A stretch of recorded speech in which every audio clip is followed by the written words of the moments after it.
வணக்கம். கடந்த மார்ச் மாதம் 11ஆம் தேதி தமிழக அரசின் சுற்றுச்சூழல் தாக்க மதிப்பீட்டு ஆணையம் மத்திய அரசினுடைய பொதுத்துறை நிறுவனமான ONGC நிறுவனம் ராமநாதபுரம் மாவட்டத்தில் 20 இடங்களில் ஹைட்ரோ கார்பன் கிணறுகள் தோண்டிக் கொள்ளலாம் என்ற அனுமதியை சுற்றுச்சூழல் அனுமதியை வழங்கி இருக்கின்றது. இந்த அனுமதி வழங்கப்பட்ட செய்தி ஆகஸ்ட் மாதத்தின் இறுதி பகுதியில் தான் மக்களுக்கும் இருக்கிற பொதுமக்களுக்கும் பொது ஊடகத்திற்கும் தெரிய வந்திருக்கின்றது. தெரிய வந்த பின்பு தமிழ்நாட்டில் மிகப்பெரிய விவசாயிகள் மத்தியிலும் மீனவர்கள் மத்தியிலும் மிகப்பெரிய கொந்தளிப்பு ஏற்பட்டவுடன் தமிழக அரசினுடைய சுற்றுச்சூழல் மற்றும் பருவநிலை மாற்றத்துறை அமைச்சர் திரு மரியாதைக்குரிய தங்கம் தென்னரசு அவர்கள் இந்த அனுமதியை தமிழக அரசாங்கம் திரும்ப பெறும் என்று ஒரு உத்தரவாதம் அளித்திருந்தார். அவர் உத்தரவாதம் அளித்து கிட்டத்தட்ட 2 மாதங்கள் கழிந்த பின்பும் தமிழக அரசாங்கம் எந்த ஒரு மேல் நடவடிக்கையும் எடுக்கவில்லை. இந்த உத்தரவை திரும்ப பெற வலியுறுத்தி ராமநாதபுரம் மாவட்டத்தில் மீனவர்கள், உழவர்கள், பொதுமக்கள் இணைந்து ஒரு பொதுக்கூட்டத்திற்கு திட்டமிட்டு நடத்த முயற்சிக்க போது பொதுக்கூட்டத்திற்கு முதல் நாள் காவல்துறை அனுமதி மறுத்து இது ஹைட்ரோ கார்பன் திட்டம் குறித்து எந்த ஒரு போராட்டமும் ராமநாதபுரம் மாவட்டத்தில் நடத்தக்கூடாது என்ற ஒரு அடக்குமுறையை ராமநாதபுரம் மாவட்ட காவல்துறை செய்தது. இதற்கு தமிழ்நாடு அரசாங்கம் இதற்கு உடந்தையாக இருக்கின்றதோ என்ற ஒரு உள்நோக்கம் இருக்கின்றதோ என்ற அச்சமும் ஐயப்பாடும் பொதுமக்கள் மத்தியிலே இருக்கின்றது. இந்த ஹைட்ரோ கார்பன் திட்டத்திற்கு தமிழ்நாடு அரசாங்கம் அனுமதி சுற்றுச்சூழல் ஆணையம் வழங்கிய அனுமதியை தமிழ்நாடு அரசாங்கம் திரும்ப பெற்றுவிட்டதா இல்லையா என்பதற்கு தமிழ்நாடு அரசாங்கத்தினுடைய சுற்றுச்சூழல் பருவத்துறை அமைச்சர் தங்கம் தென்னரசு அவர்களும் மரியாதைக்குரிய மாண்புமிகு திரு முதலமைச்சர் மு.க. ஸ்டாலின் அவர்களும் உரிய விளக்கத்தை, உரிய பதிலை தெரிவிக்க வேண்டும் என்று இந்த ஊடக செய்தியாளர் வாய்ப்பாக கேள்விப்படுகிறோம். எல்லாருக்கும் வணக்கம். இந்த சந்திப்பு குறித்து சுருக்கமாகவும் தெளிவாகவும் மரியாதைக்குரிய தமிழ் அதிகாரத்தினுடைய தலைவர் அழகர்சாமி பாண்டியன் அண்ணன் அவர்கள் தெளிவாக குறிப்பிட்டிருக்காங்க.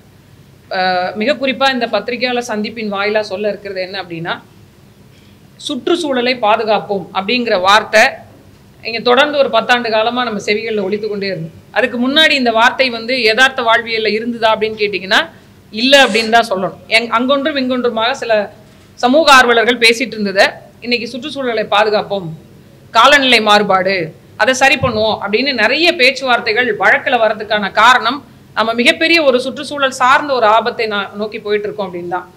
எந்த மாநிலத்திலும் இல்லாத அளவிற்கு தமிழ்நாட்டில் மட்டும் இந்த ஹைட்ரோ கார்பன் எடுக்கிற திட்டம், கெயில் எரிவாயு திட்டம், மீத்தேன் திட்டம், இது போன்ற பல்வேறு திட்டங்கள்னால விவசாய பெருங்குடி மக்கள் தொடர்ந்து பாதிக்கப்பட்டு கொண்டே இருக்கிறோன்னு பல வகையில போராடியும் கூட ஏன் தமிழ்நாட்டில் மீண்டும் மீண்டும் இது போன்ற திட்டங்கள் வந்து கொண்டே இருக்கு அப்படிங்கிற ஒரு கேள்வியை நான் பொதுமக்களுக்கும் அரசியல்வாதிகளுக்கும் கட்சிகளை சார்ந்தவர்களுக்கும் ஆட்சி நடத்தி கொண்டிருப்பவர்களுக்கும் அரசு அலுவலர்களுக்கும் நான் கேட்க இருக்கிறேன். மிக குறிப்பா சொல்லணும் அப்படின்னா, கரையில ஹைட்ரோ கார்பன் எடுப்பதையும் தாண்டி கடல்ல ஹைட்ரோ கார்பன் எடுப்பதற்கான ஒரு மிகப்பெரிய வளர்ச்சி திட்டம்ன்ற பெயர்ல கொண்டு வரதுக்கான ஆயத்தங்களும் நடந்தது.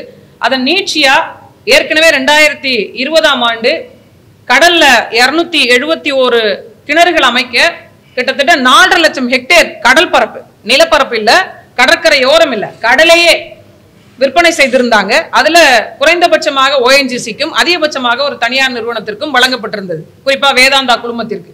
அதுக்கான தகவல்களும் தனிப்பட்ட செய்தித்தாள்களிலே ஊடகங்கள் வழியாவுமே வெளியில வந்தது. அரசின் சார்ந்து நமக்கு அதுக்கான அறிக்கை வெளியில வரல.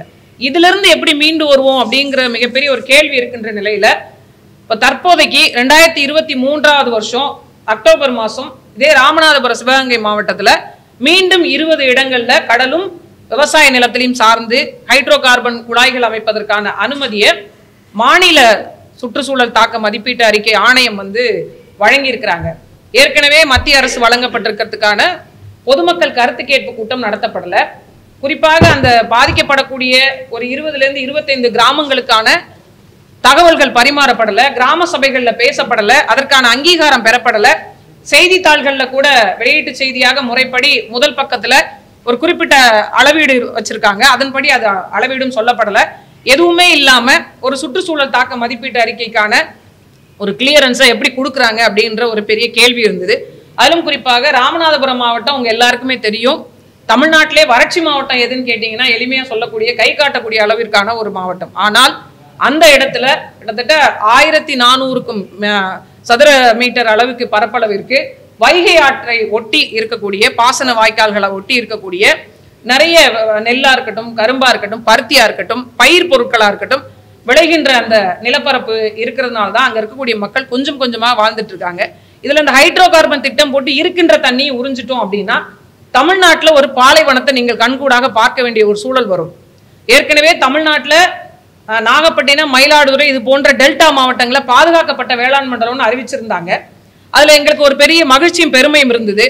ஆனா எங்களுக்கு ஒரு இன்னொரு கேள்வியும் இருந்தது, ஏதாவது ஒரு இக்கண்ணா வச்சிருப்பாங்க அப்படின்னு. அதே போன்று எக்ஸிஸ்டிங் ப்ராஜெக்ட் வந்து நீங்க ஏற்கனவே இருந்த திட்டங்களை நடைமுறைப்படுத்திக் கொள்ளலாம், அதை விரிவாக்கம் செய்து கொள்ளலாம் அப்படிங்கிற அந்த ஒற்றை புள்ளியை வச்சு ஒரு சட்டத்தில் இருக்கக்கூடிய அந்த ஓட்டையை பயன்படுத்துகின்ற விதமாக அந்த ஒற்றை புள்ளியை வச்சுதான் நாகப்பட்டினத்துல நிறைய நிறுவனங்கள் விஸ்தீகரணம் செய்யப்பட்டது. குறிப்பாக சிபிசிஎல் நிறுவனம் வந்து 1 மில்லியன் மெட்ரிக் டன் அளவிற்கு தான் முதல்ல அனுமதி வாங்கினாங்க நாகப்பட்டினத்துல.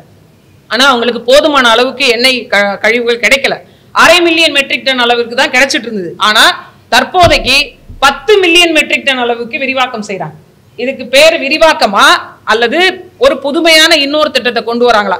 சட்டத்தில் இருக்கக்கூடிய ஒரு சின்ன ஓட்டையை பயன்படுத்தி விஸ்தீகரணம்ன்ற பேர்ல அது மீண்டும் 10 மில்லியன் மெட்ரிக் டன் அளவா மாறி ஐஓசிஎல் என்ற வேறொரு நிறுவனத்துக்கு மாறி பெட்ரோ கெமிக்கல் மண்டலமாக மாறும்.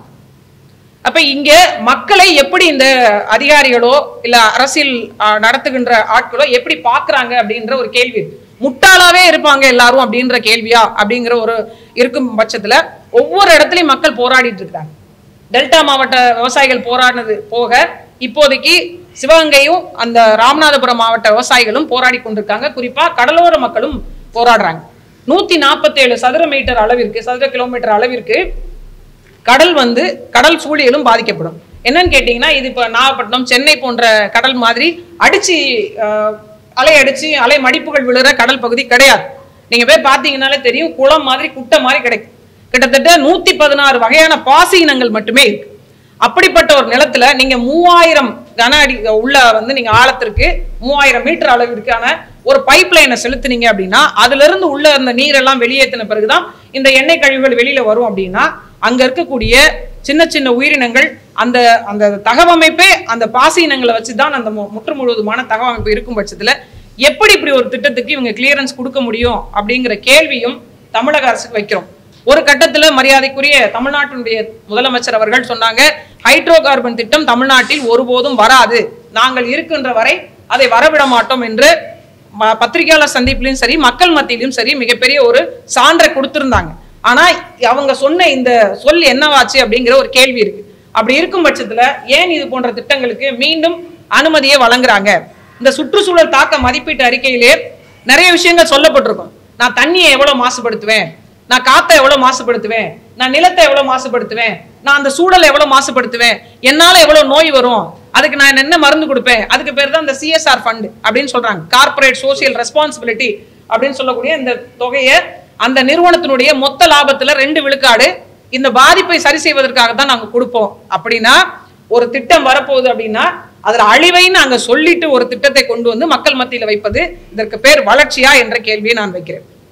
நிறைய அனல் மின் நிலையங்களே சொல்லியிருக்காங்க, எங்களால புற்றுநோய் வரும், எங்களால சுவாச கோளாறுகள் வரும், எங்களால மூக்கு பகுதியினுடைய அறுவை சிகிச்சை செய்கின்ற அளவிற்கான மிக கஷ்டமான சூழ்நிலை வரும், நுரையீரல் பாதிப்புகள் வரும் என்றெல்லாமே சுற்றுச்சூழல் தாக்க மதிப்பீட்டு அறிக்கையில் இருக்கும் பட்சத்துல இந்த கிளியரன்ஸ் யார் மூலமாக வழங்கப்படுது, எந்த அடிப்படையில கொடுக்கப்படுறாங்க?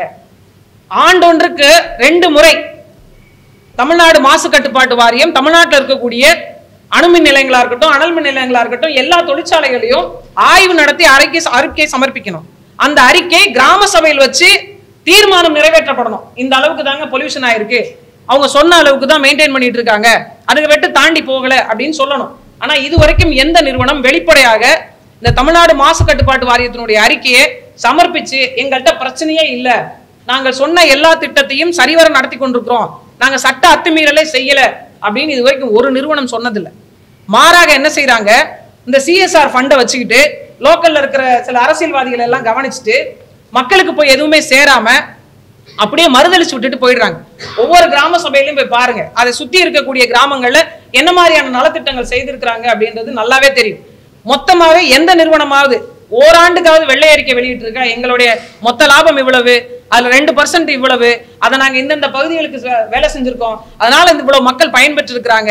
ஒரு வெள்ள புயல் காலங்கள்ல நான் அந்த மக்களுக்கு உதவி இருக்கிறேன், கல்வி நிலையங்கள் கட்டி கொடுத்துருக்கேன், வீடுகளுக்கான சமூக கழிப்பறைகள் கட்டி கொடுத்துருக்கோம், வேலை வாய்ப்புகளை உருவாக்கி கொடுத்துருக்கோம், மரக்கன்றுகள் நட்டிருக்கோம்.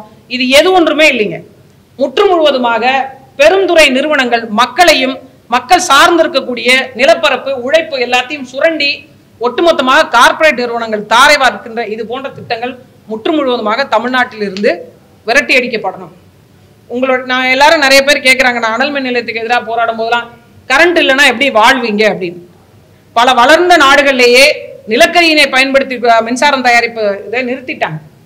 காற்றாலை மின்சாரம் இன்னும் என்னென்னவோலாம் புதிய வகையான கண்டுபிடிப்புகள் மக்களுக்கு தொந்தரவு தராத கண்டுபிடிப்புகள் இருக்கும் பட்சத்தில் மீண்டும் மீண்டும் மற்றவர்களால் தடுத்து நிறுத்தப்பட்ட திட்டங்களை தமிழ்நாட்டுக்கு கொண்டு வருவது கண்டனத்துக்குரியது. தமிழ்நாட்டினுடைய நிலப்பரப்பும் சரி கடல் பரப்பும் சரி இயற்கையோடு ஒன்றிணைந்த ஒரு சூழலோடு அமைந்த ஒரு பகுதி. இது இருக்கும் இது இல்லை அப்படின்றதுலாம் இல்லவே இல்லை. தமிழ்நாட்டை பொறுத்த வரைக்கும் ஒரு அருமையான மக்கள் வாழ்விடங்களை எல்லா உயிரினங்களும் வாழ தகுந்த பகுதியாக இருக்கக்கூடிய இந்த சூழியலை கலைப்பது இது நமக்கு நாமே செய்கின்ற துரோகமாகும் என்கிறத தமிழக அரசு புரிந்து கொள்ளணும். இந்த சுற்றுச்சூழல் தாக்க மதிப்பீட்டு அறிக்கைக்கான இந்த கிளியரன்ஸ் வழங்கப்பட்டிருக்கிறத உடனடியாக திரும்ப பெறணும். தமிழக அரசு இது போன்ற ஹைட்ரோ கார்பன் திட்டங்கள் வராது என்று அறிவித்ததை வெறும் வாயளவில் இல்லாம அதிகாரப்பூர்வமாக தமிழ்நாட்டில் எங்கும் இது போன்ற ஹைட்ரோ கார்பன் திட்டங்கள் வராது என்ற பேரறிவிப்பை செய்யணும். சிவகங்கை ராமநாதபுரம் உள்ளிட்ட வைகை பாசன பகுதிகளையும் பாதுகாக்கப்பட்ட வேளாண் மண்டலமா அறிவிக்கணும். குறிப்பாக ராமநாதபுரம் மாவட்டம் 4068 சதுர கிலோமீட்டர் அளவிற்கான எல்லை பரப்பு கொண்டது. ஆனா வழங்கப்பட்டிருக்கிற அனுமதி 1404 சதுர கிலோமீட்டர் நிலப்பரப்பிற்கான அனுமதி வழங்கப்பட்டிருக்காங்க. கிட்டத்தட்ட ராமநாதபுரத்தை 3ஆ பிரிச்சா ஒரு பாகம் ஹைட்ரோ கார்பனுக்கு வழங்கப்பட்டிருக்கு. அப்ப மக்கள் எங்கு வாழ்வாங்க, விவசாயம் எங்கு நடக்கும், அவங்களுடைய வாழ்விடங்கள் உழைப்பு அதுக்கான பெருக்கங்கள், இப்போ கிராமங்கள் வளருதுன்னா அவங்களுக்கான குடியிருப்புகள் இதெல்லாம் எங்கு நடக்கும்? ஒரு பாகத்தை அப்படியே கொண்டு போய் நாங்க ONGC நிறுவனத்தை கொடுத்துட்டு 2 பாகத்துல மக்களும் வாழ்ந்துக்கணும் விவசாயமும் நடக்கணும் என்றால் இது எப்படிப்பட்ட ஒரு நிலை என்று பாருங்க. ஏற்கனவே வழங்கப்பட்ட ஹைட்ரோ கார்பன் திட்டங்கள்ல இருந்து நாட்டிற்கான வருமானம் எவ்வளவு அப்படிங்கிற ஒரு கணக்கீட்டை உண்மையிலேயே அவங்களுக்கு திராணி இருந்து பொருளாதாரத்தை இதனால மேம்பட்டு இருக்காங்கன்னு சொன்னாங்க அப்படின்னா வெளியிட சொல்லுங்க. வெறும் 1200 கோடி ரூபாய் மதிப்புள்ள அளவிற்கான ஒரு ப்ராஜெக்டுக்கு 3600 கோடி ரூபாய் விவசாய பெருநிலங்களை அளித்திருக்கிறாங்க. இதுதான் இந்த ஹைட்ரோ கார்பன் வளர்ச்சி டெவலப்மெண்ட் என்று பேசக்கூடியவர்களுடைய வாக்குமூலம். நீங்க வேணா போய் ஒரு ஆய்வறிக்கை இருக்கு எடுத்து பாருங்க. கிட்டத்தட்ட 3200 கோடி வர வேண்டிய வருமானத்தை உழைப்பு நிலம் பாதுகாக்கப்படும், எல்லாருக்குமான உணவு உற்பத்தி மேம்படுத்தப்படும், இது எல்லாவற்றையும் தகர்த்துட்டு ஒரே கையெழுத்து ஒரே கமிஷன் என்பதற்காக வெறும் 1200 கோடிக்கு 40,000 ஹெக்டேர் நிலப்பரப்பு தமிழ்நாட்டில் ஹைட்ரோ கார்பனுக்காகவும் மீத்தேனுக்காகவும் வழங்கப்பட்டது. இது எப்படிப்பட்ட ஒரு போக்காக மாறும்? தொடர்ந்து விவசாயிகள் போராடி கொண்டே இருப்பாங்க, இல்ல கடலோர மக்கள் போராடி கொண்டே இருப்பாங்க என்றால், அதிலும் குறிப்பா கடல்ல எடுக்கப்படக்கூடிய ஹைட்ரோ கார்பனுக்கான பாதி வேலைகள் முடிஞ்சிருச்சு. நீங்களே கடற்கரைக்கு போனீங்கன்னா சாகர்னு ஒரு கப்பல் ஆய்வு பண்ணி 271 இடத்துல கிணறுகள் அமைப்பதற்கான வேலையை கிட்டத்தட்ட பாதி அலுவல் முடிஞ்சிருச்சு. எப்படி கிணறு அமைக்க போறாங்க அப்படின்னா, இந்த இடத்துல ஒரு ட்ரில் போடுறாங்கன்னா இதை சுற்றி 5 கிலோமீட்டர் சுற்றளவுக்கு ஒரு போயா போட்டுருவாங்க, மிதவை போட்டுருவாங்க. அந்த மிதவைக்குள்ள படகுகள் எதுவும் வரக்கூடாது, மீன்பிடி வலைகள் எதுவும் வரக்கூடாது. மரக்காணத்துல இருந்து நாகப்பட்டினம் வரைக்கும் 271 இடத்துல கிணறு. எவ்வளவு தூரம் கிலோமீட்டர் செக் பண்ணிக்கோங்க. கடலோர பகுதியில 5 கிலோமீட்டருக்கு படகுகள் போகக்கூடாதுன்னா கடலோர மக்கள் எங்க போய் மீன் பிடிப்பாங்க? ஜம்ப் பண்ணி போவாங்களா இங்க இருந்து? இல்ல ஹெலிகாப்டர்ல போயிட்டு வலைய போட்டு அங்க இருந்து மீன் பிடிச்சு எடுத்துட்டு வருவாங்களா? ஏன்னா அப்படித்தானே இங்க சொல்லப்பட்டிருக்கு. என்ன மீன் பிடிப்பு பிடிக்கிறோம், என்ன படகு வச்சிருக்கோம், என்ன வலை பயன்படுத்துறோம், என்ன மாதிரியான மீனை பிடிக்கிறோம் என்று ஒரு பொதுவான மக்களுக்கு இந்த கடலோர மக்களுடைய வாழ்வியலே தெரியப்படுத்துறதே இல்லை. நிறைய சினிமா படங்கள்ல கூட பாருங்களேன், பெரிய டிராலர் விசைப்படகு எடுத்துட்டு போய் வச்சு வீசுவலை வீசுவார். எங்களுக்கெல்லாம் உண்மையிலே சிரிப்பா இருக்கும். வீசுவலை எங்க பயன்படுத்துறது, எங்க பயன்படுத்த கடல்ல நடுக்கடல்ல போய் வீசுவலை வீசுறதுலாம் உண்மையிலேயே ஆச்சரியமா நாங்க கேள்வியே படாத ஒன்று. அப்படிதான் திரைப்படங்கள்ல காட்டப்படுது. ஏன்னா எங்களுடைய வாழ்வியல் முழுமையாக இங்க இருக்கிற மக்களுக்கு தெரியப்படுத்தவே இல்லை. நாங்க என்ன கட்டுமரம் பயன்படுத்துறோம், என்ன ஃபைபர் படகு பயன்படுத்துறோம், அதுக்கு என்ன எந்திரம் பயன்படுத்துவோம், எதை எடுத்துட்டு போய் எந்த இடத்துல மீன் பிடிக்க முடியும், நாங்க எதுக்கு எக்கோ சவுண்ட் வச்சிருக்கோம், எதுக்கு GPS கருவி வச்சிருக்கிறோம், அது எவ்வளவு தூரம் போகும், எங்களுடைய எல்லை எவ்வளவு தூரம் இருக்கு, ஒரு நாட்டுக்கான கடல் எல்லைக்கான அளவு எவ்வளவு, அது அந்த எல்லையை தாண்டி போறதுனால தான் இந்த இலங்கை கடற்படை கைது செய்தா, இது எதை பத்தின ஒரு விஷயமும் பொதுமக்களுக்கு கடத்தப்படவே இல்லை.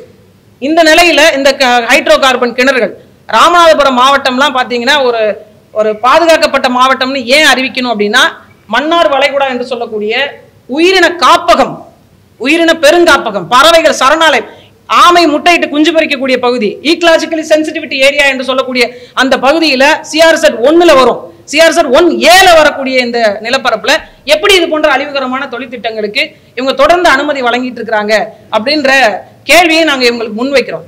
இதை தொடர்ந்து ராமநாதபுரத்துல கடந்த மாதம் ஒரு போராட்டத்தை மக்கள் சார்பாகவும் விவசாயிகள் சார்பாகவும் கடலோர மக்கள் சார்பாகவும் ஒரு போராட்டம் அறிவிச்சோம். தமிழ்நாட்டில் எப்படி ஆட்சி அதிகாரம் இருக்கு, எப்படி ஜனநாயகம் இருக்கு என்பதற்கான ஒரு மிகப்பெரிய எடுத்துக்காட்டு.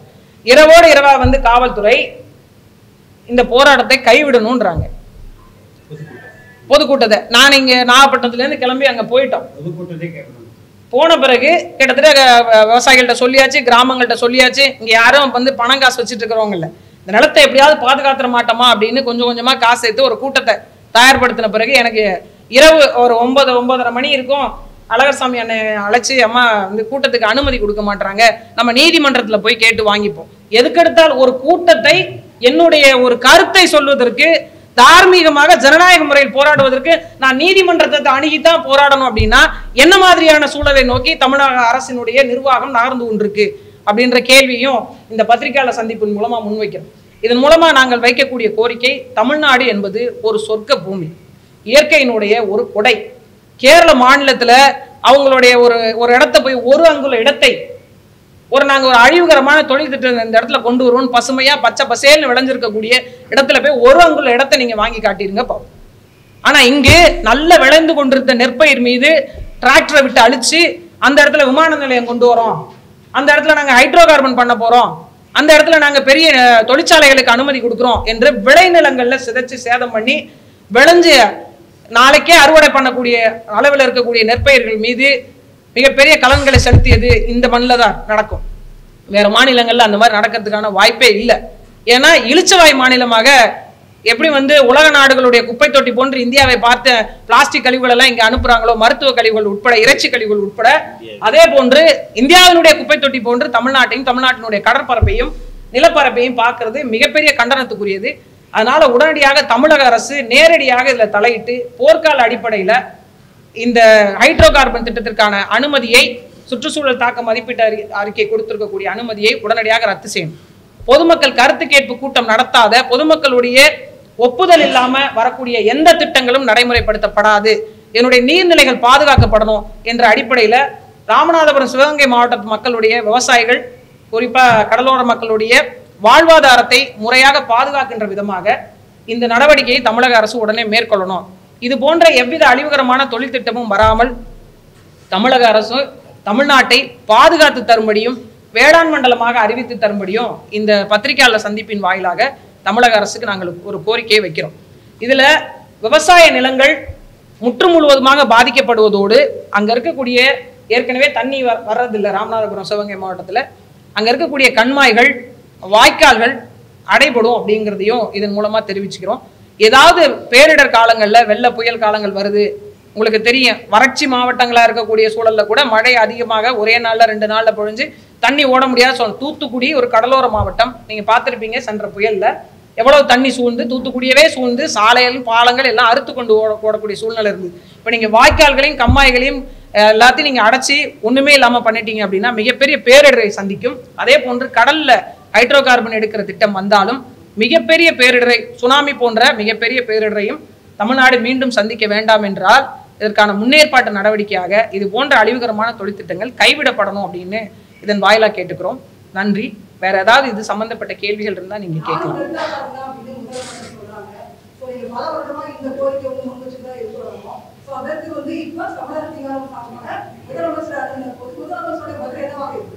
இல்ல முதல்ல அவங்க முதலமைச்சர் நானும் டெல்டா காரன் தான்ங்கிறதுனாலதான் உங்க நிலத்தையும் பாதுகாப்பதற்காகத்தான் இந்த பத்திரிகையாளர் சந்திப்பு. குறிப்பாக அவங்க முதல்ல பேசும்போது சொன்ன வார்த்தை என்ன அப்படின்னா, நாங்கள் இருக்கின்ற வரை இந்த மண்ணில் ஹைட்ரோ கார்பன் திட்டம் வராது அப்படின்னு அவங்க சொல்லியிருந்தாங்க. அந்த சொல்லை பாதுகாக்கணும் அப்படிங்கிறதுக்காக தான் இந்த பத்திரிகையாளர் சந்திப்பும் நடத்துறோம். வெறுமனே அது சொல்ல இருக்காம ஒரு அதிகாரப்பூர்வமான அறிக்கையை தமிழக அரசு உடனடியாக சொல்லணும். அப்பொழுதுதான் உங்களை டெல்டாக்காரர்கள் ஏற்றுக்கொள்வாங்க.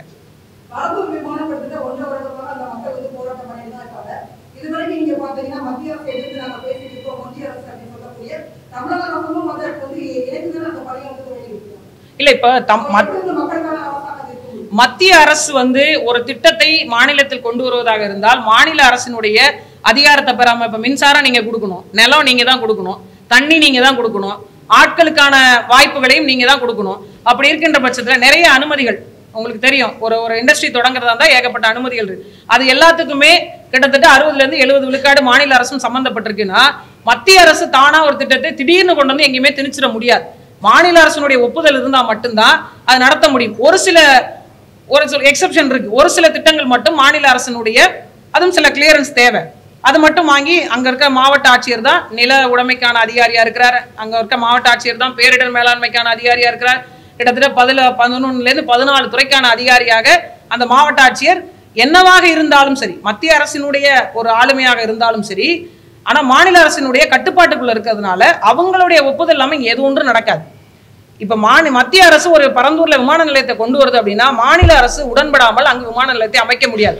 ஒரே ஒரு வார்த்தை முதலமைச்சர் அவர்கள் சொல்றாரு, என்னைய தாண்டி தான் நீங்க அமைக்க முடியும், என் நிலப்பரப்புல உங்களுக்கு இடம் கொடுக்க மாட்டேன்னு ஒற்றை அறிக்கை விட்டாங்கன்னா போதும், அந்த விமான நிலையம் இல்லாம போயிடும். ஆனா இந்த அறிக்கை விடுவதற்கு என்ன பயம்ங்கிறத மக்கள் சார்ந்த கேள்வியா நாங்க வைக்கிறோம். இப்ப மக்களை பாதுகாக்கணும், மக்களுடைய கோரிக்கையை கேட்கணும், விவசாய நிலத்தை பாதுகாக்கணும் அப்படின்னா ஏற்கனவே இருக்கக்கூடிய விமான நிலையத்திற்கான விமானங்களே முழுமையா வந்து சேரல, அதே சரியா பராமரிக்கப்படலை அப்படிங்கிற பட்சத்துல எதற்கு புதிதாக ஒன்று அப்படிங்கிற கேள்வியை இவங்க ஏன் முன்வைக்காம இருக்கிறாங்கன்றதுதான் எங்களுடைய ஆதங்கம். இதே ஒவ்வொருத்தரும் போய் எல்லாவற்றையும் நீதிமன்றத்துல போய் தான் பெறணும் அப்படிங்கிற ஒரு அபாயகரமான சூழ்நிலையில் தான் நாம இருக்கிறோங்கிறது தான் பெரிய வருத்தமே. நாங்கள் ஒரு போராட்டம் நடத்த வேண்டும் என்றாலும் நீதிமன்றத்துக்கு போகணும். நிறைய வழக்குகள் நீதிமன்றத்தில் இருக்கு. இதே பரந்தூர் விமான நிலையம் சார்ந்து இருக்கு, ஹைட்ரோ கார்பன் சார்ந்து இருக்கு, மீத்தேன் சார்ந்து இருக்கு, அனல் மின் நிலையங்கள் சார்ந்து இருக்கு. இங்கே உடனே நீதி கிடைக்கப்படுதா அப்படின்னா அதுவும் இல்லை. அதுக்கான கால அவகாசம் நீட்டிக்கொண்டே போகுது. இங்க குற்றவாளி இறந்து போன பிறகு தண்டனைகள் வழங்கப்படுகின்ற தருவாயில தான் இருக்கு. நான் நீதிமன்றத்தினுடைய எல்லா செயல்பாட்டையும் சொல்லலை. ஆனா நீதிமன்றத்துக்கான இந்த அதிகப்படியான வழக்குகள் வருவதற்கான காலதாமதம் எவ்வளவு பெரிய பிரச்சனையாக மாறி நிற்குது. அவசர கால வழக்குகள் மட்டும்தான் சில நேரங்கள்ல உண்மையிலே சில சரியான தீர்ப்புகளையும் வழங்குது. ஆனால் இது போன்ற மக்கள் சார்ந்த கோரிக்கைகளும் மக்கள் சார்ந்த பிரச்சனைகளுக்கான நீதிகள் உடனடியாக வழங்கப்பட்டு ஒவ்வொன்றுக்கும் நீதிமன்றத்துக்கு தான் போகணுன்ற கட்டாய சூழ்நிலைக்கு நாம் தள்ளப்பட்டிருக்கிறதையும் வருத்தத்தையும் சேர்த்து நீதிமன்றத்துக்கு தெரிவித்து உடனடி வழக்கா அவங்க எடுத்து பேசணுன்றதையும் நாங்க கேட்டுக்கிறோம்.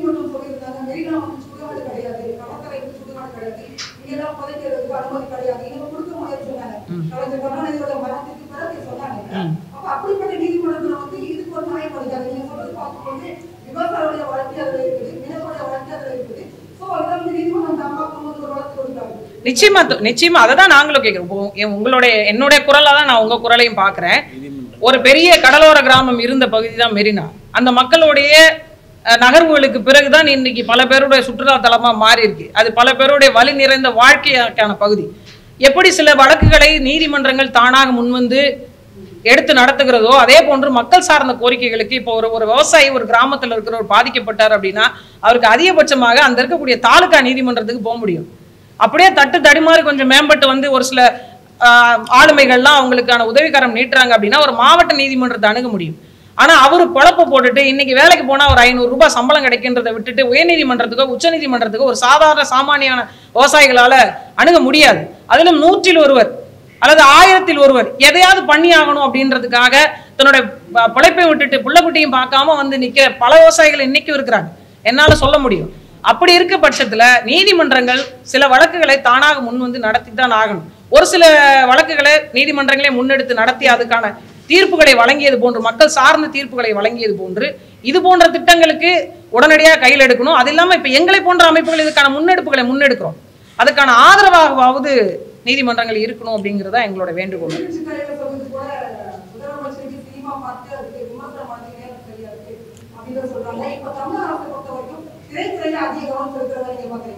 எல்லா காலகட்டத்திலும் இங்க தமிழ்நாட்டு அரசியல் இருக்கிற ஒரு எப்படி சொல்றது அந்த மக்களுக்கான ஒரு சாபம்னு நான் நினைக்கிறேன். அரசியலும் தமிழ்நாட்டு அரசியலும் சினிமாவும் ஒன்றி போயிருக்கக்கூடிய காலகட்டத்துல இருந்து ஒரு நகர்வுக்கு நம்ம வந்துட்டோம். என்னன்னா இன்னைக்கு சினிமா மீதான விமர்சனங்கள், சினிமா மீதான பார்வை, அதுதான் இன்னைக்கு அரசியலோட செயல்பாட்டுக்குள்ள உள்ள வருகின்ற அளவுக்கு நீங்க கேள்வியா வைக்கிற அளவுக்கு பேசுபடு பொருளா மாறிடு. அப்ப இங்க மக்கள் பிரச்சனை, அதிகாரம், வலிமை, மக்களுக்கான வேலை வாய்ப்பு, அதுக்கான உருவாக்கம், அதுக்கான செயல்பாடு திட்டங்கள், இதை பத்தின பார்வையும் சினிமாவினுடைய பார்வையும் ஒன்றிணைந்து போகக்கூடிய ஒரு காலகட்டமா இது மாறி இருக்கு. இதை நான் சரி தவறுன்றது உள்ளதுக்கே நான் போல. ஆனாலும் ஒவ்வொருத்தரும் ஒவ்வொரு காலகட்டத்திலையும் இது போன்ற விமர்சனங்களே மாறி மாறி செய்யறாங்க. ஒரு சில நல்ல படங்கள் வருது, வாழ்த்து தெரிவிப்பாங்க. ஒரு சில மோசமான படங்கள் வருது, அவதூறு. இப்ப நம்ம அவங்க சரியில்லைன்னு சொல்லிட்டு நம்ம சொல்லுவோம். சில அவதூறுகள் வரும், அதை சரி கட்டி பேசுவாங்க. இது ஒவ்வொரு அரசியலுக்கான பதிலடி கொடுக்கிற சூழலா தான் மாறுதே தவிர மக்கள் பிரச்சனையை தீர்க்கிறதாக இது மாறல. அதுதான் எங்களுடைய வருத்தம். அதுதான் இப்ப இவர் ஒரு கருத்தை முன் வச்சிட்டாரு. இவருக்கு நான் ஒரு அதிரடியான ஒரு பதிலை நான் முன் வச்சிட்டேன். அப்ப நான் தான் இந்த இடத்துல ஒரு அறிவாளியா இருக்கிறேன், இல்ல நான் ஒரு பதில சொல்லிட்டேன், எனக்கு ஒரு எதிரான ஒரு கருத்தை இவர் முன் வச்சிட்டாரு, அதுக்கு இவர் என்னை விட பலசாலியாக என்னை விட அறிவு ஜீவியாக அவர் காட்டிக்கொள்கிறார் அப்படிங்கிறதுக்காக ஆட்கள் நாங்கள் இல்ல. எங்களுக்கான பிரச்சனையே வேற. நாங்க சாப்பாட்டை பத்தி பேசிட்டு இருக்கோம், எல்லாருக்கும் சோறு போடுறதை பத்தி பேசிட்டு இருக்கோம், இந்த நிலத்தை பாதுகாக்கிறத பத்தி பேசிட்டு இருக்கோம். அதன் பக்கம் எல்லா அரசியல்வாதிகளும் கவனத்தை திருப்புங்க. இப்ப முதலமைச்சர் ஒண்ணு சொல்லிட்டாரு, எதிர்கட்சி தலைவர் ஒண்ணு சொல்லிட்டாரு. எங்களுடைய வேண்டுகோளா 2 பேருக்குமே வைக்கிறது என்னன்னா, இங்க நாட்டினுடைய முதுகெலும்பு வருமானம் எல்லாமே விவசாயமும் உழைப்பும் தான். அதன் பக்கம் எங்களை நீங்க எல்லாருமே பாருங்க, எங்களுக்கு ஆதரவா நில்லுங்க அப்படின்னு நாங்க அவங்கள்ட்ட ஆதரவு கேட்கிறோம்.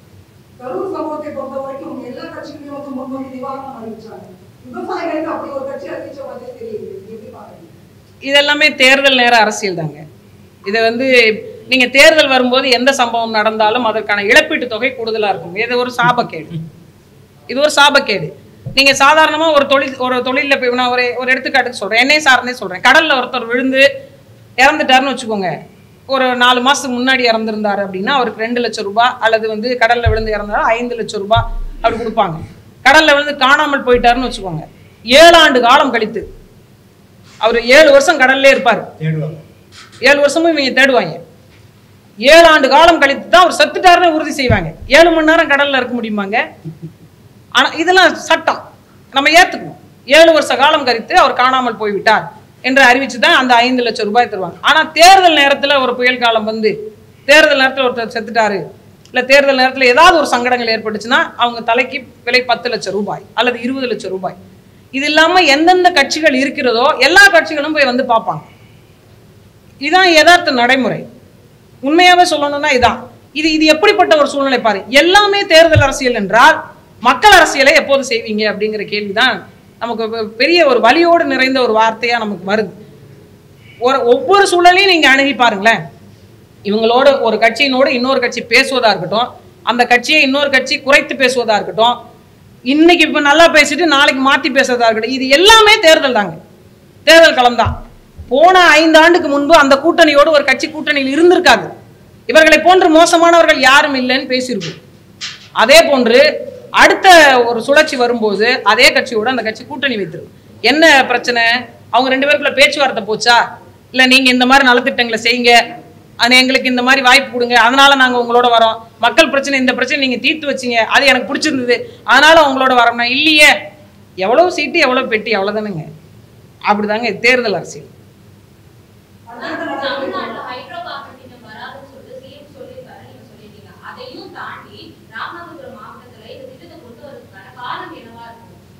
ஒட்டுமொத்தமாவே மத்திய அரசு ஒரு திட்டத்தை கொண்டு வந்துட்டா அதை மாநில அரசு எல்லா அளவிலும் ஏற்றுக்கொள்ளும் அப்படிங்கிற ஒரு சூழல் ஒரு பக்கம்.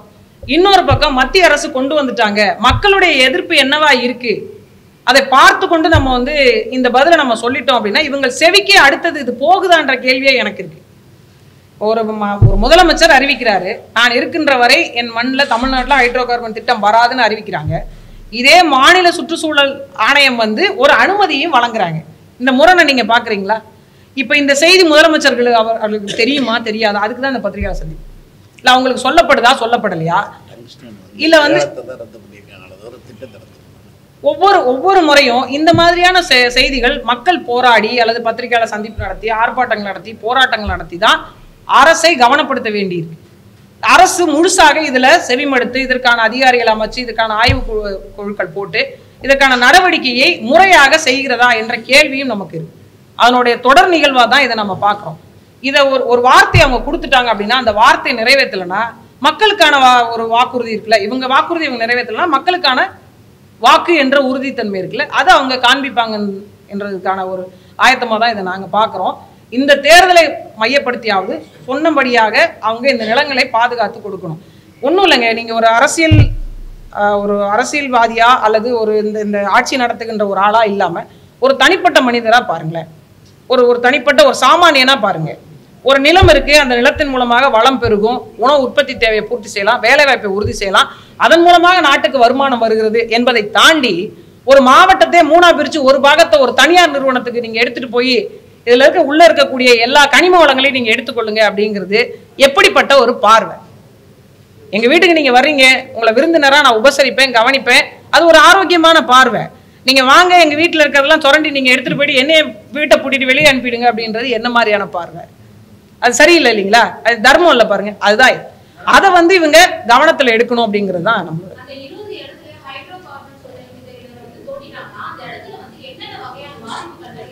ஒண்ணுமே இருக்காதுங்க, அந்த அறிக்கையில இருக்குங்க, ஒண்ணுமே இருக்காது. கிட்டத்தட்ட எத்தனை கிராமம்னு நான் சொல்றேன்.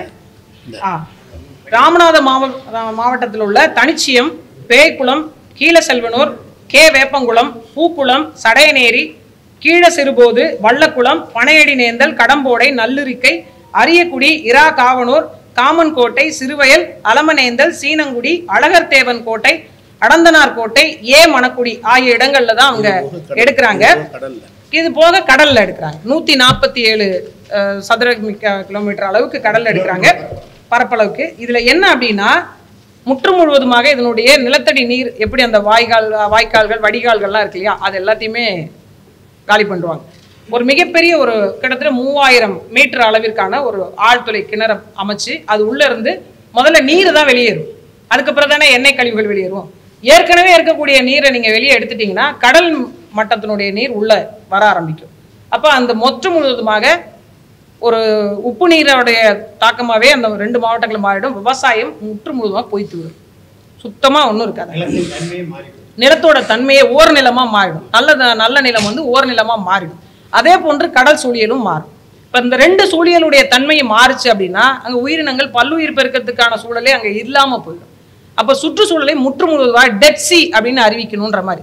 குறிப்பா ராமநாதபுரம் மாவட்டத்தில் திருவாடானைன்னு ஒரு பகுதி இருக்கு இல்லைங்களா, அந்த பகுதியில் ஏற்கனவே உப்பூர்ல ஒரு அனல் மின் நிலையம் அமைப்பதற்கான ஒரு நில கையகப்படுத்துதலேருந்து தொடங்கி வேலையும் தொடங்கினாங்க. பல்வேறு கட்ட போராட்டம். எனக்கு தெரிந்து நான் 2013 இருந்து அந்த போராட்டத்தில் நான் ஒரு நிறுவனத்தில் பணி செய்து கொண்டிருக்கும் போதிலிருந்து அந்த போராட்டத்தில் நான் பங்கெடுத்திருக்கேன். கிட்டத்தட்ட ஒரு 20 போராட்டங்களுக்கு மேல அந்த போராட்டங்கள்ல நடந்திருக்கும். 20 முறைக்கு மேல ஸ்டே வாங்கியிருக்கிறோம். தேசிய பசுமை தீர்ப்பாயத்தில் போய் 20 முறைக்கு மேல ஸ்டே வாங்குறோம். அவங்க ஸ்டே உடைச்சுக்கிட்டே இருக்காங்க. சுத்தியும் பாத்தீங்கன்னா அலையாத்தி காடுகள் கொண்ட பகுதிங்க. நீங்க போனீங்கன்னா குளம் மாதிரி கிடக்கும். எந்த சூழ்நிலையிலும் அலை அடிக்காது. நீங்க எவ்வளவு காத்தடிச்சு புயல் அடிச்சாலும் அந்த பகுதியில் குளம் மாதிரியே தேங்கி இருக்கும். அந்த இடத்துல 6 கிலோமீட்டருக்கு ஒரு பாலம் கட்டிட்டு இருக்கிறாங்க. நீங்க அந்த பாலத்தோட முனையில போய் நின்று பாத்தீங்கன்னா இலங்கை ஈழம் தெரிவதாக சொல்றாங்க. நீங்க போய் நின்று பாருங்க. அப்ப எவ்வளவு தூரம் ராமநாதபுரத்துக்கும் ஈழத்துக்குமான தொலைவு ரொம்ப குறைவு. அதுல 6 கிலோமீட்டருக்கு கடல்ல நீங்க பாலம் கட்டுறீங்க. ஒரு மிகப்பெரிய ராட்சத பைப் லைனை புதைக்கிறாங்க. அந்த அனல் மின் நிலையம் செயல்பட்டதுன்னா 2 ஃபாரன்ஹீட் அளவிற்கான தண்ணியை சூடா கடல்ல செலுத்துவாங்க. அலை அடிக்கிற கடல்ல கூட அந்த சூடான தண்ணி போகும்போது மடிச்சு மடிச்சு அடிச்சு விட்டு ஒரு வழியா அந்த அந்த வெப்பத்தன்மையை மாற்றும். ஆனா நீங்க அப்படியே கிடக்கிற ஒரு கடல்ல கிட்டத்தட்ட பல லட்சக்கணக்கான உயிரினங்கள் பல்லுயிர் பெருக்கத்துக்கான பாசீனங்கள் இருக்கக்கூடிய ஏற்கனவே பவளப்பாறைகள் உடைப்படுது அப்படின்ற சூழல்ல மன்னார் வளைகுடா ஏற்கனவே பாதுகாக்கப்பட்ட பகுதி. இன்னும் சொல்ல போனால் ரிசர்வ் ஃபாரஸ்ட் மாதிரி ரிசர்வ் பகுதி, அது தடை செய்யப்பட்ட பகுதி கிட்ட எப்படி இது போன்ற அனுமதிகளை வழங்குறீங்க? இது சட்டத்துக்கு புறம்பானது இல்லையா? நீங்க உங்க சுற்றுச்சூழல் தாக்க மதிப்பீட்டு அறிக்கையை கொண்டு வாங்க. இதே பத்திரிகையாளர் சந்திப்புல நான் உட்கார்றேன், நீங்க எனக்கு கிளியரன்ஸ் கொடுங்க, இதெல்லாம் நாங்க கரெக்டா இந்த சட்டத்தை நாங்க ஃபாலோ பண்ணிருக்கோம். நான் சில கேள்விகள் வைக்கிறேன், அந்த கேள்விகளுக்கு நீங்க பதில் சொல்லுங்க. அந்த கேள்வி நீங்க சரியா பதில் சொல்லிட்டீங்க அப்படின்னா அந்த நீங்க திட்டத்தை நடத்தி கொள்வதற்கு நாங்களே மக்கள் சார்ந்து நாங்கள் ஒத்துழைப்பு தரோம். முற்று முழுவதுமாக அந்த சட்டத்தை முற்று முழுவதுமாக சிஆர்எஸ் சட்டத்தை புறக்கணிப்பதாகத்தான் இவங்களுடைய திட்டங்கள் எல்லாமே இருக்கு.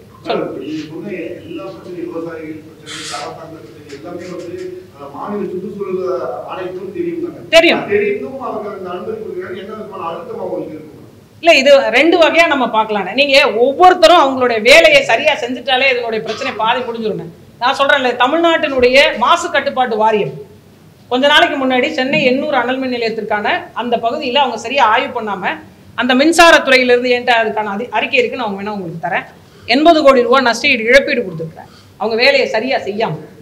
ஒவ்வொரு தொழிற்சாலையும் வரும்போது வருவதற்கு முன்பு எப்படி ஆய்வு செய்யறாங்களோ அது மாதிரி வந்த பின்பும் ஆய்வு செய்யணும். அது போன்ற ஆய்வே செய்யறது இல்லை. இன்னும் சொல்ல போனால் கடல் சூழியல்ல கடலோர மாவட்டத்துல கடலூர் மாவட்டம் அப்படிங்கிறது எரோஷன் அதிகமா இருக்குது. உலகத்திலேயே அதிகமான கடல் அரிப்பு இருக்கக்கூடிய மாவட்டமா இருக்கு. அப்படி ஒரு அபாயகரமான ஒரு மாவட்டத்தை பாதுகாக்க வேண்டியது மத்திய அரசோட கடமை. ஏன்னா கடல் பகுதியை 2 பிரிவுகளா பிரிச்சிருக்காங்க. கடற்கரையிலிருந்து 12 நாட்டிகள் மைல் வரைக்கும் மாநில அரசினுடைய எல்லை, 12 நாட்டிகள் மைல் இருந்து 50 நாட்டிகள் மைல் வரைக்கும் மத்திய அரசினுடைய எல்லை, 100 நாட்டிகள் மைல் வரைக்கும் சிறப்பு பொருளாதார மண்டலம், 100 நாட்டிகள் மைலுக்கு மேல போயிட்டா அது சர்வதேச எல்லை. இப்படி ஒரு வரையறை வச்சிருக்காங்க. எங்களுக்கே தெரியாதுங்க, எங்க கடல தான் பிரிச்சு வச்சிருக்காங்க, எங்களுக்கு தெரியாது. இந்த 12 நாட்டிகள் மைலையே 5ஆ பிரிச்சிருக்காங்க. இந்த 5 பிரிவுல எது மத்திய அரசு கையில எது மாநில அரசு கையிலன்னு தெரிஞ்சுக்கவே எங்களுக்கு பெரும்பாடு. இதுல எந்த அதிகாரம் யார்கிட்ட இருக்கு அப்படின்றது ஒரு கிளாரிட்டியே கிடையாது. எங்களுக்கு இல்ல, அதிகாரிகளுக்கே கிடையாது, அந்த டிபார்ட்மெண்ட்ஸ்க்கே கிடையாது. குறிப்பா சொல்லணும் அப்படின்னா 12 நாட்டிகள் மைல் என்பது மாநில அரசுடைய அதிகாரம். ஆனா அந்த சிஆர்எஸ்எட் 1 ஜோன் யார் கையில இருக்குன்னு பாத்தீங்கன்னா மத்திய அரசு. இதுக்கான கிளியரன்ஸ் யார் தருவாங்க அப்படின்னா ஒன்னு மேரிடைம் போர்டு கிட்ட வாங்கணும்ன்றாங்க. மேரிடைம் போர்டு யார்கிட்ட இருக்கு? சென்ட்ரல்ல இருக்கு, அங்க வாங்கணும்ன்றாங்க. இன்னொரு பக்கம் சிஆர்எஸ்எட் கிளியரன்ஸ் அவங்க தான் தருவாங்க. ஏற்கனவே சுற்றுச்சூழல் தாக்க மதிப்பீடு அறிக்கை சென்ட்ரல் லெவலில் ஒன்று வாங்கணும், ஸ்டேட் லெவலில் ஒன்று வாங்கணும். இப்போ சென்ட்ரல் கிளியரன்ஸ் கொடுத்ததுன்னா ஸ்டேட் அதை மறுக்க முடியாதுங்கிறாங்க. இது எல்லாமே என்னன்னா வாய்ப்பூர்வமாக சொல்றாங்களே தவிர அதிகாரப்பூர்வமாக எழுத்துப்பூர்வமாக சட்டப்பூர்வமாக இல்லவே இல்லை. முற்று முழுவதுமாக மக்களை ஏமாற்றுகின்ற செயல்தான் அது. எங்களால மத்திய அரசு பண்ணிடுச்சுங்க, நாங்க ஒண்ணுமே பண்ண முடியாது, அதுக்கு மத்திய அரசு இங்க இருந்துட்டு போட்டுமே, எதுக்கு மாநில அரசு ஒரு அரசு? இதுதான் எங்களோட கேள்வியா.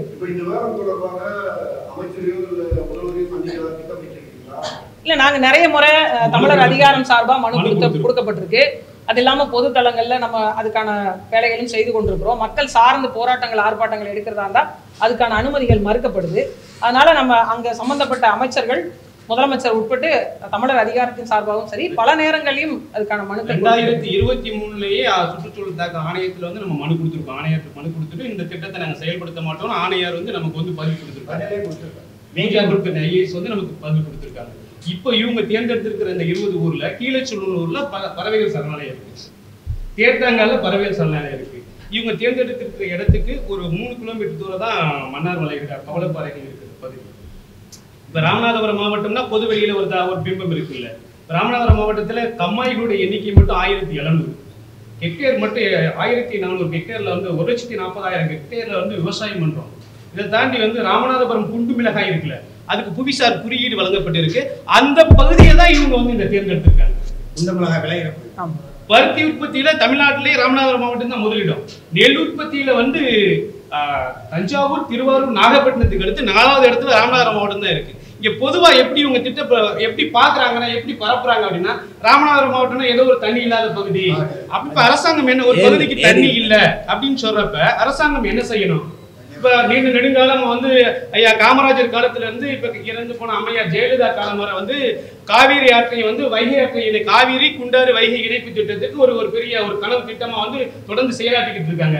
அந்த திட்டத்தை செயல்படுத்திட்டாலே ராமநாதபுரம் வந்து ஒரு பூஞ்சோலையா மாறிடும். அதுக்கு வந்து இன்னைக்கு இருக்கிற திமுக அரசு மித்த எல்லாருமே நிதி ஒதுக்குனாங்க. எடப்பாடி பழனிசாமி காலத்துல இருந்து கலைஞர் கருணாநிதி காலத்துல இருந்து எம்ஜிஆர் ஜெயலலிதா எல்லாருமே காமராஜர் எல்லாருமே ஒதுக்கி, ஆனா இன்னைக்கு இருக்கிற ஐயா முதலமைச்சர் ஸ்டாலினுடைய ஆட்சியில மட்டும்தான் அது கொடுக்கல.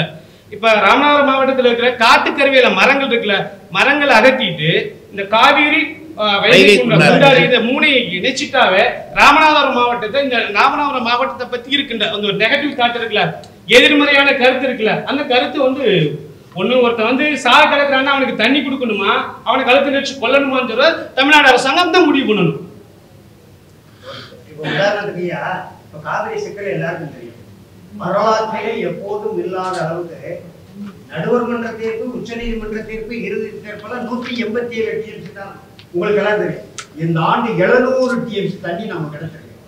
7வது முறை மேட்டூர் அணை நடந்திருக்கு. வரலாற்றில் எப்போதும். அப்ப இந்த காவிரி குண்டார் வைகை இணைப்பு திட்டம் இதற்கு முன்பு நடைமுறையில் இருந்ததுன்னா இந்த தண்ணி நம்ம பயன்படுத்தலாங்க. எத்தனை லட்சம் மக்கள், விவசாய மக்கள் வேலை வாய்ப்பு பெருக்க முடியும், எவ்வளவு ஒரு உணவு உற்பத்தியை பெருக்க முடியும். 700 டிஎம்சி தண்ணி இந்த ஆண்டு நமக்கு கிடைச்சிருக்கு. வரப்பு மேட்டூர் அணை கட்டினாலே இதுவரை கிடையாது. அவ்வளவு தண்ணி கடல். அங்க ராமநாதபுரம் தண்ணி இல்லாத காடு. ஒருத்தர் சரியா வேலை போய் தண்ணி இல்லாத காட்டுக்கு வேணும் மாத்து இந்த காவல்துறை அதிகாரி நம்ம பாக்குறோம்ல. அப்ப தண்ணி இல்லைன்னா தண்ணியை கொடுக்கணும்ல. ஓடுகிற வைகை ஆற்றை இடைமறித்து குளம் வெட்டியது பெரிய கம்பா. கடலில் கலக்காத ஆறு ஒண்ணு இருக்குன்னா ராமநாதபுரத்துல வைகை ஆறு தான். அந்த அளவுக்கு இடைமறித்து பெரிய கண்மாயர். நாரை பிறக்காத தமிழ்நாட்டிலே இரண்டாவது பெரிய கண்மாய் இருக்கு ராமநாதபுரம். ராஜசிங்கமங்கலம் பெரிய கண்மாய் தான். அதே போல தமிழ்நாட்டில் இரண்டாவது நெற்களஞ்சியம்னா இப்ப சகோதரி சொன்ன திருவாரணை தாலுகா இருக்குல்ல, திருவாரணை தாலுகா தான் தமிழ்நாட்டோட இரண்டாவது பெரிய நெற்களஞ்சியம் ஒரு காலத்துல. என்னன்னா பிரச்சனையை மட்டுமே இந்த அரசாங்கங்களும் அந்த அதிகாரிகளும் பேசுறாங்க. பிரச்சனைக்கு தீர்வை நோக்கி தான் அரசாங்கம் சொல்றது. பிரச்சனைக்கு தீர்வு தானே. இப்ப நாங்க இருக்கிற 4 பேரும் 5 பேரும் நாங்க தீர்வு தர முடியாது. எங்க கிட்ட அதிகாரம் இல்ல. அப்ப அதிகாரத்துக்கு இருக்கிறவங்க நாங்க கோரிக்கையை வைக்கிறோம். தொடர்ச்சியா இன்னைக்கு இல்ல, 2023 இருந்து ஹைட்ரோ கார்பன் திட்டத்தை, இந்த ஹைட்ரோ கார்பன் திட்டத்தை கிட்டத்தட்ட ராமநாதபுரம் மாவட்டத்துல மொத்தம் 9 தாலுகா தான். 9 தாலுகால 7 தாலுகா இவங்க எடுத்துருக்காங்க. ஒரு தாலுகால அதானியுடைய அவங்க குடும்பம் இருக்குல்ல, அவங்க ஒரு சோலார் பிளான்ட் போட்டிருக்காங்க. அது கொண்டு ஒரு 600 ஏக்கர் 14,000 கோடி ப்ராஜெக்ட்ல அவங்க ஒரு 600 ஏக்கர். அப்ப ராமநாதபுரம் மாவட்டத்துல இவங்க ஒரு 1400 ஏக்கர் எடுத்துட்டாங்க. அவங்க ஒரு 600 ஏக்கர் எடுத்துட்டாங்க. நீ கொஞ்சம் இருக்கிறதே வந்து ஒரு 500 ஏக்கர் தான் இருக்கும். 500 சதுர கிலோமீட்டர் தான் இருக்கும்.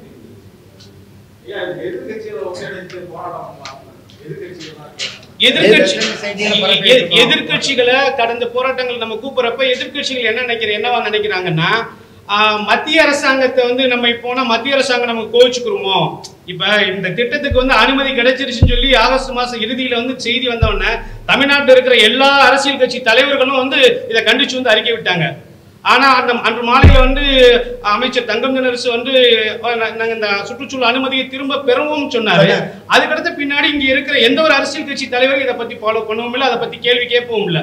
ஆனா பாதிப்பு வலி எங்களுக்கு தான். அரசியல்வாதிகள் ஒரு முன்னுதாரணம் டாடா டைட்டானிக் தொழிற்சாலை உங்களுக்கு தெரியும். 2000 கலைஞர் ஆட்சியில் 10,000 ஏக்கரை ரத்தன் டாட்டாவே இங்க வந்து வாங்கிட்டு போனார் ஒப்பந்தத்தை. அந்த ஒப்பந்தத்தை கிழிச்சு போட வச்சோமா இல்லையா? அந்த மாதிரி அந்த மக்கள் போராட்டத்தை முன்னெடுத்து விட்டா எல்லா தலைவர்களும் அங்கே வைக்க வருவாங்க. அது எங்க ஊர் திசைநூல திருச்செந்தூர், தூத்துக்குடி, திருநெல்வேலி மாவட்டம். அதை தொடங்கினது நான் தான், முடிச்சு வச்சது நான் தான். அது மாதிரி மக்கள் சிக்கல்கள், மக்கள் போராட தொடங்கி விட்டா நீங்க சொல்ற மாதிரி வர வழியில எல்லா தலைவர்களும் வந்துருவாங்க. தேர்தல் நேரம் அப்புறம் வாக்கு சேகரிக்கணும்ல, அதனால வருவாங்க. நாங்க இதை விடுறது மாதிரி இல்லை, ஒருபோதும் விட மாட்டோம். டைட்டானிக் தொழிற்சாலை புரிந்துணர்வு ஒப்பந்தம் எப்படி கிழித்து போடப்பட்டதோ அதே மாதிரி இந்த ஒப்பந்தத்தை கிழித்து போட வைக்கும். மக்களை திரட்டி போறாங்க. ஒண்ணு இல்ல, ஒரு வெகுஜனா பொதுக்கூட்டம், போராட்டம் கூட இல்ல. பொதுக்கூட்டத்துக்கே காவல்துறை வந்து 11ஆம் தேதி பொதுக்கூட்டம், 9ஆம் தேதி இரவு 9:30 வந்து பொதுக்கூட்டத்திற்கு அனுமதி மறுக்கிறோம். ஏன்னு ஒரு கேள்வி கேட்கிறப்ப, இல்ல ஹைட்ரோ கார்பனுக்கு 10ஆம் தேதி இரவு வந்து பொதுக்கூட்டத்துக்கு அனுமதி மறுக்கிறோம் ஏன் அப்படின்ற ஒரு கேள்வி கேட்கிறப்ப, இல்ல ஹைட்ரோ கார்பன் சம்பந்தமா வந்து எந்த ஒரு போராட்டம் நடத்தக்கூடாதுன்னு வந்து அரசாங்கம் எங்களுக்கு சொல்லி இருக்குன்னு. 24ஆம் தேதி ஆகஸ்ட் 24ஆம் தேதி இந்த செய்தி வந்தவொடனே 26ஆம் தேதி ராமநாதபுரம் மாவட்ட ஆட்சியரை சந்திச்சு நாங்க வந்து மனு கொடுக்குறோம். அப்ப வந்து மாவட்ட ஆட்சியர் சார்பா மாவட்ட வருவாய் அலுவலர் என்ன சொல்றாருன்னா, அரசாங்கம் இந்த உத்தரவை வந்து திரும்ப வாங்கிடுவோம், இந்த அனுமதியை திரும்ப பெற்றோம்னு சொல்லியிருக்காங்க. அதனால நீங்க இந்த போராட்டம் எதுக்கு நீங்க பண்ண வேணாம்னு சொல்லிடுறாங்க. அப்ப அதிகாரிகள் சொல்றத, அமைச்சர் சொல்றத, அரசாங்கம் சொல்றத மக்கள் ஏத்திட்டு போறோம். அப்ப மக்களை வந்து தொடர்ச்சியா வந்து அவங்க ஏமாத்துறாங்க அப்படின்றதான். அந்த இப்ப எப்படின்னா, காவேரி பகுதியில வந்து காவேரி டெல்டா பகுதியில ஒரு திட்டம் வந்து மக்களுக்கு வந்து எதிரான திட்டம், மக்களுக்கு வந்து ஒரு பாதிப்பை விளைவிக்கின்ற திட்டம் ராமநாதபுரத்தில் நல்லது செய்யுமா? ஒரு திட்டத்திற்கு ஒரே மாநிலத்துல ஒரு திட்டத்திற்கு ஒரு மாநில அரசாங்கம் வந்து 2 நிலைப்பாடு எடுக்கிறது எப்படி சரியா இருக்கு? அது வந்து முன்னுக்கு பின் முரணா இருக்குல்ல. காவேரி நாங்க இப்ப என்ன சொல்றோம்னா, ராமநாதபுரம் மாவட்டம் இல்ல, சிவகங்கை மாவட்டம் மட்டுமில்ல, தமிழ்நாட்டில் எந்த ஒரு பகுதியிலுமே ஹைட்ரோ கார்பன் மீத்தேன் வந்து எடுக்கக்கூடாது. இதுதான் எங்களுடைய நிலைப்பாடு. வேளாண்மை தொழிலுக்கு எதிராக எந்த திட்டத்தையும் அனுமதிக்க முடியாது.